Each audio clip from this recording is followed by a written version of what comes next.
I'm Jane Rudolph. And I'm Monsignor Charles Minor. I'm Father Joe Glass. Welcome back to Reel to Reel. And welcome back to you, Monsignor. Jane? Thank you, Father Joe. It really is a welcome back. We've all been away. I, for instance, went to Ireland for a seminar, would you believe, on storytelling, and then a private pilgrimage to Lourdes. I read something about a pilgrim the other day, which said that a pilgrim has an idea where he's going, but a nomad has no sense of direction. Well, I believe I had a small sense of direction this year, as I had a chance to go to Ireland, as you did, Monsignor, and then after that, a short jaunt on to Paris. So, Father, we have something in common as well. Yes, indeed. I had the Europe experience. I was in Paris, Lourdes, and Rome this summer. In fact, you'll be hearing more about that as this show progresses. So we've all done some traveling. And that's why we're coming to you tonight, not from our studio, but from the St. John Evangelist Church in Center City, Philadelphia, because it's here that our story really is rooted. The three of us are standing right in front of the shrine to Our Lady of Lourdes, and it's evident that there's a very special devotion to Our Lady in this parish. Monsignor Charles Devlin, who is the pastor here at St. John the Evangelist Church, organized a pilgrimage to Europe in honor of not only the Marian year, but Our Lady as well. That's right. The pilgrimage consisted of about 80 people from all different parts of the Delaware Valley. They visited the shrines and the holy places associated with our Blessed Mother in Paris, Lourdes, and Rome. Reel to Reel was invited to accompany the group, and we have the privilege of bringing back their story, bringing it to you, a story of how one group celebrated the closing of the Marian year. It is a story of faith. It's a story of spiritual enrichment, not just for those who physically made the pilgrimage, but for all of us to share in. And it's a story that begins tonight in Paris. Paris, the city of lights. Its name is synonymous with art, culture, beauty, and the finer things in life. Auguste Rodin, Henri de Toulouse-Lautrec, Napoleon Bonaparte, Victor Hugo, and countless other famous people have called this city home. A city where the past grandeur of kings and queens melds with the hustle and bustle of daily life. When one thinks of Paris, they think of the Eiffel Tower, 1,000 feet of steel rising high above the city and a primary tourist attraction for almost 100 years. Visitors can capture the true beauty of this city with a boat ride down the Seine River, which cuts the city in half, or indulge in a favorite Parisian pastime and spend a leisurely afternoon at a sidewalk cafe on the Champs-Élysées, sipping a cool drink as the rest of the world rushes past. But these are attractions for the average tourist. The pilgrims of St. John the Evangelist Church are here for another purpose. It's a spiritual experience, I think, is probably the best definition of a pilgrimage. People coming together with a common spiritual goal. In my mind, a pilgrimage is a spiritual journey, a journey in which we go to visit special shrines, other than just touring the cities. It may start out as a normal holiday, but spiritually what you experience and what you see, it ends up being a pilgrimage. You are spiritually affected by the way this has been laid out. A pilgrimage is a holy trip. It's a trip which you certainly would enjoy, but the main purpose of it is deeply spiritual. The end result, the things that we're looking for, the means that we go about the journey are religious. In this particular case, it's a Marian year pilgrimage. It's devotion to Mary from the various aspects of the various shrines that we visit. In the center of Paris lies a necessary stop for all pilgrims in what is perhaps the city's most visited religious site, Notre Dame. A classic example of Gothic architecture, construction was begun in 1163 and took over 150 years to complete. It also is an important stop for St. John's Marian pilgrims, since it is dedicated to our Blessed Mother, and its name, in fact, means Our Lady. The Cathedral of Notre Dame, along with St. Peter's in Vatican City, is one of the two most famous churches in Europe. Here at Notre Dame, its beauty and history are world famous, and every year millions travel from far and wide to visit here. Yet for all of that, the Cathedral of Notre Dame is only one of over 150 historical churches in Paris, the most unusual of which is found in the northern section of Paris, known as Montmartre, the Mountain of the Martyrs. Here, upon the highest point of Paris, stands the Basilica de Sacré-Cœur, built by the Catholics of France as a sign of penance and hope following France's defeat by the Prussians. In the aftermath of the war, France suffered both an economic and spiritual crisis. The church was built solely on the small donations of the people and dedicated to the Sacred Heart of Jesus to thank the Lord for the blessings of their past and to beseech his graces for the future. It was here that the people of St. John the Evangelist Church celebrated the first liturgy of the pilgrimage. In a specially arranged ceremony, the pilgrims gathered in a crypt below the main floor of the basilica to celebrate the Mass. Like the Parisians of long ago, they joined in prayer and song to give thanks for a safe arrival and to express their hope for the coming days that they would spend in tribute to the Blessed Mother.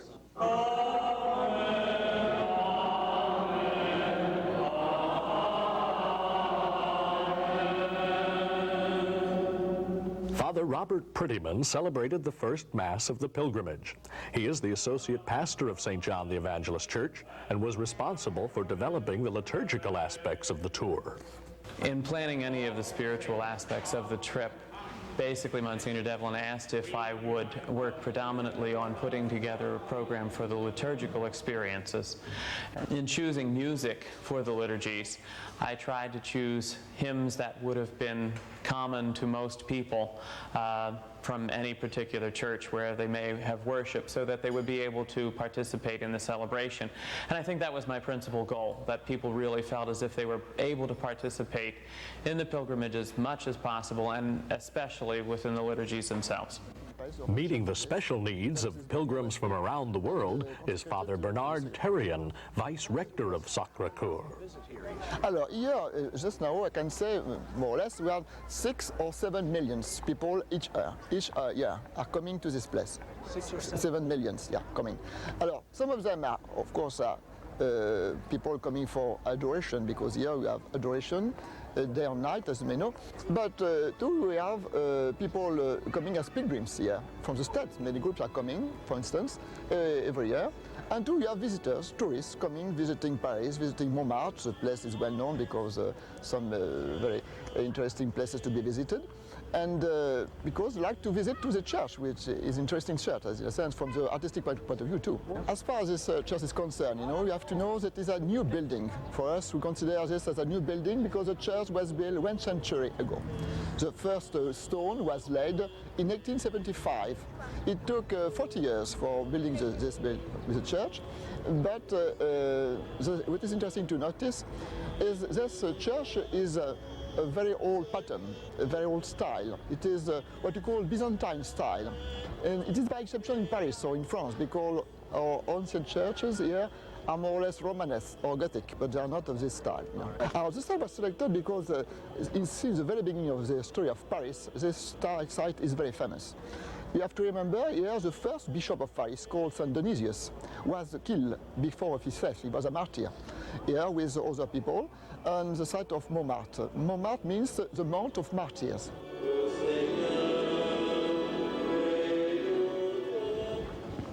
The next stop on this Marian pilgrimage is perhaps the most important Marian shrine in the city of Paris. Tucked away and almost hidden from view on the Rue du Bac is the Shrine of the Miraculous Medal.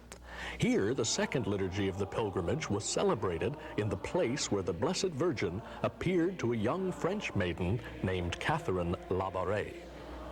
On the evening of July 18th, in the year 1830, Catherine Labouré, a novice to the Order of the Daughters of Charity, was awoken from sleep by a child. The child beckoned Catherine to the chapel. There, Catherine was greeted by a beautiful lady in blue, seated in an armchair, who spoke to her lovingly of faith, hope, and charity.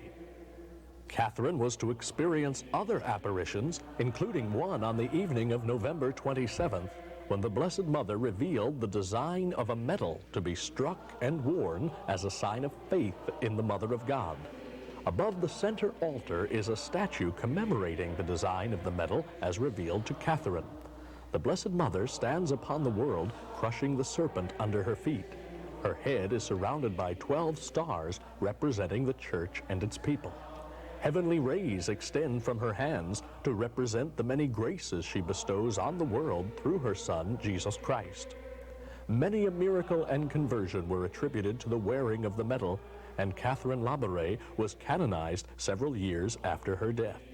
Today, her remains lie directly below the spot where Mary revealed the design for the miraculous medal. The Shrine of the Miraculous Medal is, in a real way, understated, and the Daughters of Charity who maintain the chapel hope to keep it that way. For them, faith is not only a spiritual feeling, but a deeply internal feeling to be experienced in the quiet of the soul. But for the pilgrims of St. John the Evangelist Church, this was only the first Marian shrine of the pilgrimage.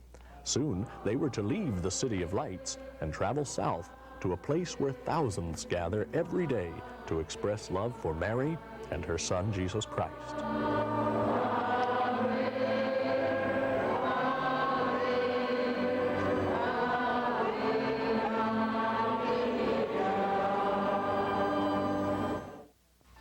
Oh, I haven't seen this in years. Grandma, who's that? Is that great-grandpa and grandma? Yes, it is. And that's Ellis Island. Your great-grandparents worked very hard to get there. Why'd they come here? Well, like many immigrants, they wanted to fulfill their beliefs and dreams. About God? About many things, especially God. Religious freedom. A message from your Catholic neighbors.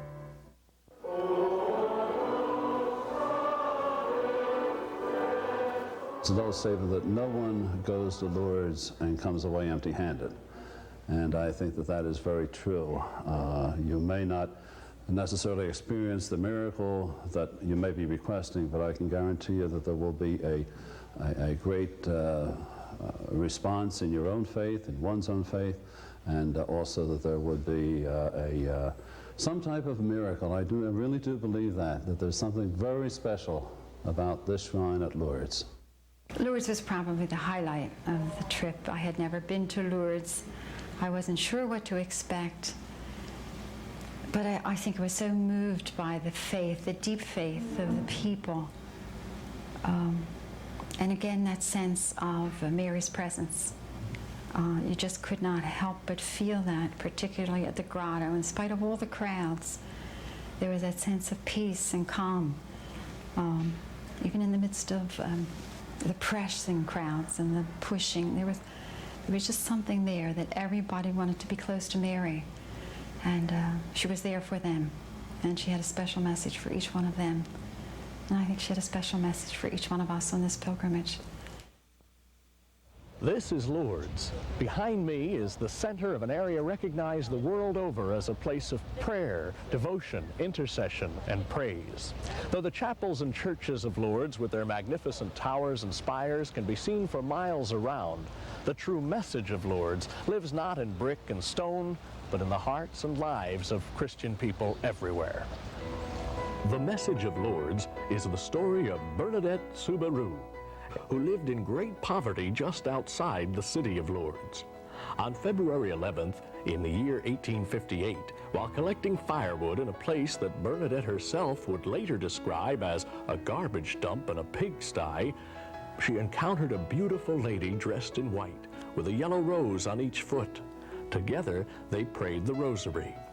Her parents believed the event a childhood fantasy and forbade her to return.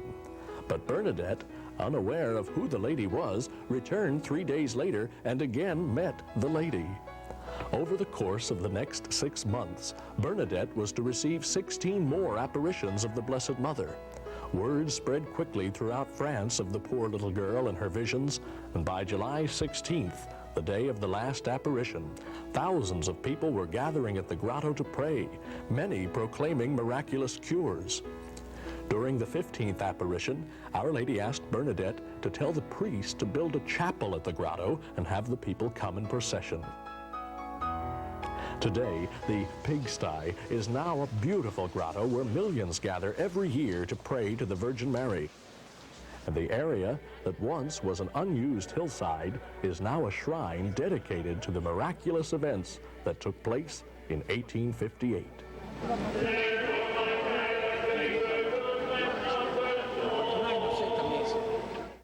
Father John Loughran is the chaplain to the English-speaking pilgrims at Lourdes. Well, we have something between 4.5 to 5 million visitors a year. In fact, in France itself, it just comes behind Paris for the number of visitors. You know, it's probably the largest Marian shrine in the world. We have people from many different countries. We have at least 114 different countries who come annually to Lourdes. We have something around the figure of 70,000 Sikh who come annually, most of whom come with organized diocesan pilgrimages, some who come privately, of course. Practical terms, I mean, we have something in the region of 9 hospitals, which the Sanctuaries of Lourdes owns, and which we provide for the Sikh pilgrims. We provide accommodation for them. To explain the entire situation, we have many diocesan pilgrimages that come here. They will bring anything between, say, 100 or 200 Sikh people, perhaps. You also get smaller groups of 60 or so. But each diocesan pilgrimage will have with it their own doctors, their nurses, who give of their time and services freely. They're not paid by the pilgrimages. The centerpiece of Lourdes is probably the greatest sanctuary in the world. It consists of 3 basilicas, one atop the other. The lower church is the Basilica of the Rosary, dedicated to the 15 mysteries of the Rosary. The middle church is the crypt, where pilgrims can pray before the exposed Blessed Sacrament. And the upper church is the Basilica of the Immaculate Conception.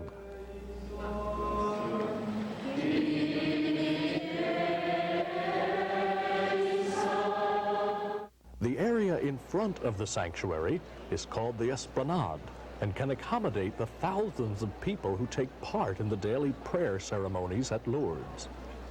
Below the sanctuary and around the right side is the actual grotto of Lourdes. A mosaic plaque marks the spot where Bernadette knelt before the Blessed Virgin. Here, the pilgrims of St. John the Evangelist Church had the honor of celebrating the Mass at a second Marian shrine.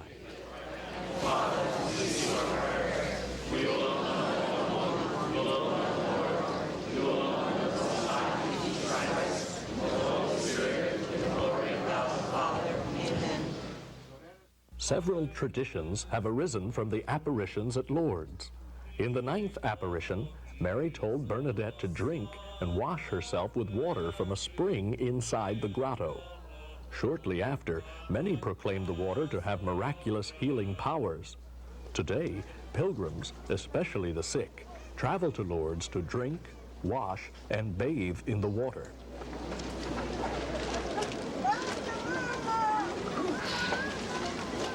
The whole message of Lourdes has to be understood within the context of the Bible, and it's the same with the water. We have to understand the water within the biblical symbolism. You know, if you think of the Old Testament, the floods, for example, Noah's Ark, the destruction that took place, but it also represented a destroying of sin and a cleansing. And then you move on to the New Testament and you find Jesus, who is the real water who quenches the thirst of his people. He says himself, "I'm the living water." And you see, when Our Lady points out to the spring, all these elements are involved. She actually pointed out the spring, this water, during an apparition in which she spoke about the need for penance and from turning away from evil to do good. So you have the aspect of the purification and the cleansing. And also pointing to this spring, this source, she's pointing to Jesus as the source of life. And it has to be understood in this context. There are some people who tend to think that, you know, the water in Lourdes cures people. And this is a completely false notion, because water never cured anyone. It's only God who heals. But it came about especially because of the numbers of sick coming here who wanted to be immersed in the water, and even that itself reminds us of baptism and being immersed in the water, being immersed in the new life that Jesus gives us. The real message of Lourdes was not so much about the physically sick, it was about sickness of the heart. This is what Our Lady tried to put across. In the name of the Father, and the Son, and the Holy Spirit. Amen. Today we went down to the bath, and I think there's something special there. It's a very special place, a very quiet place. And I think it lends to a lot of meditation.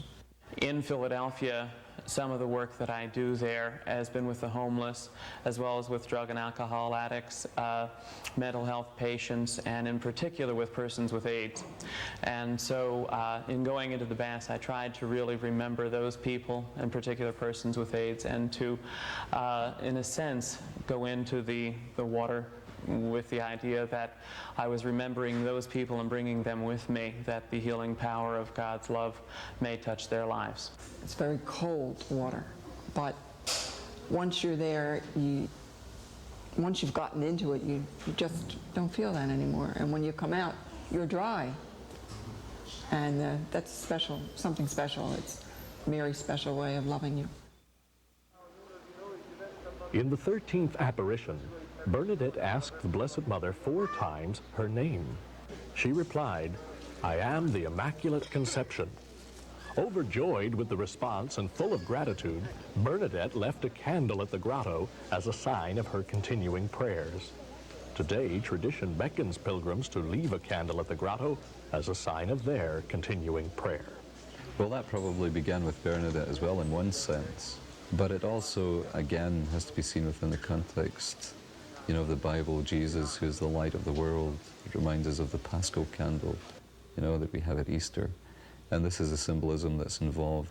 It's Jesus who is the light of the world. He's come to dispel the darkness in our lives.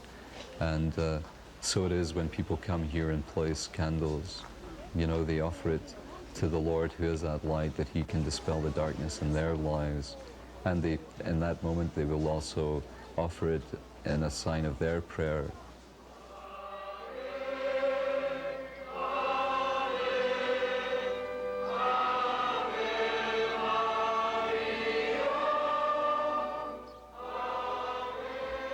In what is perhaps the most inspiring, moving, and emotional ceremony at Lourdes, thousands of pilgrims bring the light of the world to this shrine every evening with a candlelight procession. Beginning at dusk, they gather at the grotto and then process down the walkways, everyone holding a single lit candle. Singing the praises of Mary as they walk, the pilgrims fill the esplanade with the gentle glow of candlelight. Candlelight procession last night was a highlight because it just uplifts you spiritually, and there's so many people walking together, and you hear different languages, and you hear the singing and the Ave Maria and the Creed, and it's just that everyone seems together. I just came up from the procession, and as you know, down there tonight it's raining lightly. Last night when we all walked in the procession, we asked people who could really estimate the number, and they said there were about 25,000 people in the procession, and that there's a deep sense of the spiritual and quiet down there. Now, tonight, as we went down to watch the procession, we didn't think there would be as many people, but there were. In fact, I said to the sister I was walking with, "The ground's not wet." She said, "No wonder the rain can't get through." That's the crowd of people that were down there tonight. Lourdes was extremely moving for me. I happen to be a Notre Dame graduate. I used to go down the grotto at Notre Dame many, many times, not just a few times, and to be in the actual location where Virgin Mary appeared to Bernadette moved me, and being in the procession, my first night, I got a little teary-eyed. In leaving, we pause to reflect on the lesson of Lourdes, that from the beginning of the world to the present time, our loving God is with us, leading us, helping us, teaching us, manifesting himself in so many ways through so many different people, the fullness of that revelation being Christ himself. Here at Lourdes, through a 14-year-old peasant girl, Mary confirmed the message: turn from sin, give praise to God for his life and his salvation. It has always been my dream to go to Lourdes, and after having experienced a day and a half of it, I know that when I go home, my devotion to Mary will be much stronger. My working with the children in school will be much stronger. And teaching them devotion to our Blessed Mother and the Rosary. We have devotion to her around the Feast of the Immaculate Conception, but here in Lourdes, you can see that through our Blessed Mother is very much the way to go to her Son. We don't stop at Mary, and this has come loud and clear over and over and over again in all of the time I've spent here in Lourdes. It's through Mary to Jesus. I think it will help me in a lot of ways. It has brought me, I think, closer to Mary, and I think it will make me better understand and love my work better. Because I do love it. If I didn't love it, I wouldn't be where I am. Well, I'm going to be a little more tuned in to the Shrine of Our Lady of Lourdes at St. John's. That has been a part of my life ever since I was young, but it has taken on a much more meaningful experience to me now. It really has. I guess I'm at a point in my life where I needed this, and I just am going away from this with a great sense of peace and joy and gratitude to my community for providing this for me at this time. I could never express all that I've experienced. It's just a very deep faith experience. Difficult to put into words because I think it even goes beyond just a faith experience that sometimes can become trite. But I think it's a moment of special grace and a special closeness to Mary. A pilgrimage to Lourdes is really a very special event. It's been my privilege to go many times since 1950. Would you believe 10 in all?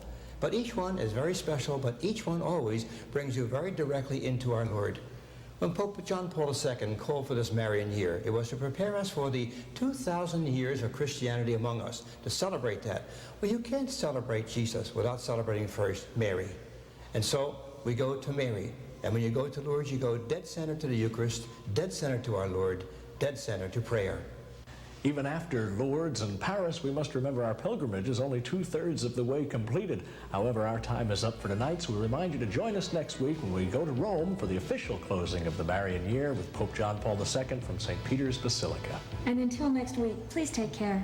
Goodbye, and God bless you. Good night. See you next week on Reel to Reel.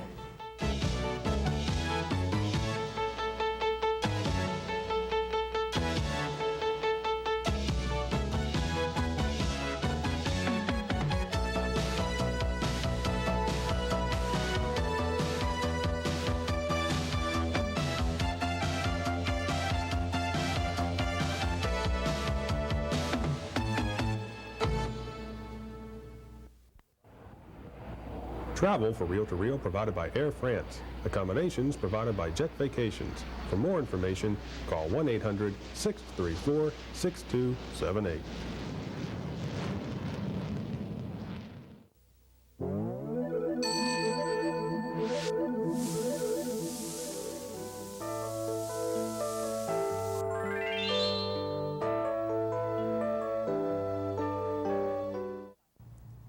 I'm inviting you to the Women's Prayer Luncheon this Tuesday at noon. And I'm inviting you to the Men's Prayer Breakfast this Saturday at 9 a.m. Both events are held at the Williamson's Restaurant at City Line and Belmont Avenues. For tickets and information, just call 215-668-HOPE.